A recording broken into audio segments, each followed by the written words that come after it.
Global Typhoon, Chairman TV. Weather update. Helping homeless people. Please subscribe.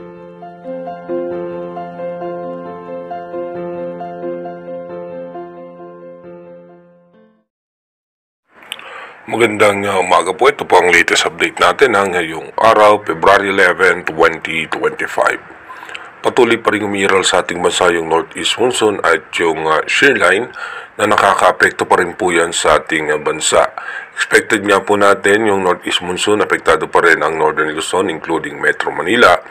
At habang yung shear line naman, apektado po niyan ang parte ng Eastern Visayas, Bicol Region, Mimaropa, Quezon, Aurora ay posibleng makaranas ng mga biglaang pagbuhos ng pag-ulan. Habang yung easterlies naman ay apektado naman po niyan yung dulong bahagi ng ating bansa, dito po yan sa parte ng Mindanao. Habang yung extension ng kaulapan ng low pressure area na nasa labas ng Philippine Area of Responsibility ay nagpapaulan nga po yan dito sa may parte ng Palawan, sa dulong bahagi ng Palawan, sa Bataraza. At yung easterlies naman ay dito po ay nakapaloob na yung kahapon na low pressure area, ngayon nga po ay isa na lamang cloud cluster. Dito naman po sa ating rain map animation, expected nga po natin mamayang alas 3 ng hapon, mataas ang posibilidad na may mga tsansa ng pag-ulan sa may parte ng Bicol Region. Dito po sa northeastern portion ng Visayas, kasama pa rin po dyan ang Marinduque, Romblon, Quezon, Polillo Island, at dito nga po sa eastern section ng northern Luzon. Pagdating naman po ng alas 8 ng gabi mamaya, may hina at katamtamang pag-ulan ay posible pa rin nating maranasan at makulimlim na kaulapan sa halos buong Luzon na may kasamang isolated rain shower. Ganon din po sa parte ng Mindanao at ng Palawan. At habang yung ating gale warning naman po sa may eastern section ng Luzon, kasama sa Bicol Region at sa may eastern section ng Visayas, sa mga coastal water po niyan ay posibleng umabot nga po ng 2.6 to 3 meters yung taas ng alon. Dumako na nga po tayo sa ating advanced weather forecast. Dito po sa ating advanced weather forecast, bukas nga po, February 12, expected natin na may chance pa rin ng pag-ulan sa parte ng eastern section ng Luzon. Pagdating po ng February 13, bahagyang hihina yung northeast monsoon at easterly sa makaka-apekto sa ating bansa.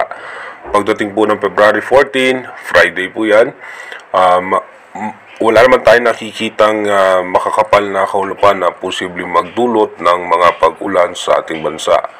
Pagdating po ng February 15, ganun pa rin po, mahina nga po yung northeast monsoon. At pagdating po ng February 16, dito po ay dahan-dahan muling lalakas yung ating amihan. Pagdating ng February 17 hanggang 18, expected natin yung shear line magpapaulan po sa northern Luzon, eastern section ng central Luzon, kasama po dyan ang ilang bahagi ng Bicol Region.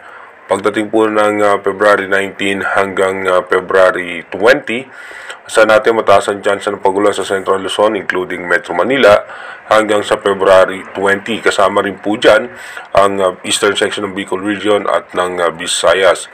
By February 21 hanggang 22, asahan nga natin mataas ang chance ng pag-ulan sa parte ng Visayas at sa may Palawan. Pagdating naman po ng February 23 hanggang February 24, wala pa rin naman po tayong minomonitor na posibleng bagyo na mabubuo at makaka-apekto sa ating bansa. Shear line lamang po ang posibleng magpaulan sa parte pa rin po yan ng Visayas. Again, inuulit po natin na yung ating advanced weather forecast is possible scenario pa lamang po yan. Malaki pa rin po ang tsansa na magbago po lahat yan. Kaya manatili tayong tumutok sa ating advanced weather forecast para malaman natin yung mga posibleng sama ng panahon na makaka-apekto sa ating bansa. Mag-iingat po tayo palagi. God bless po sa ating lahat.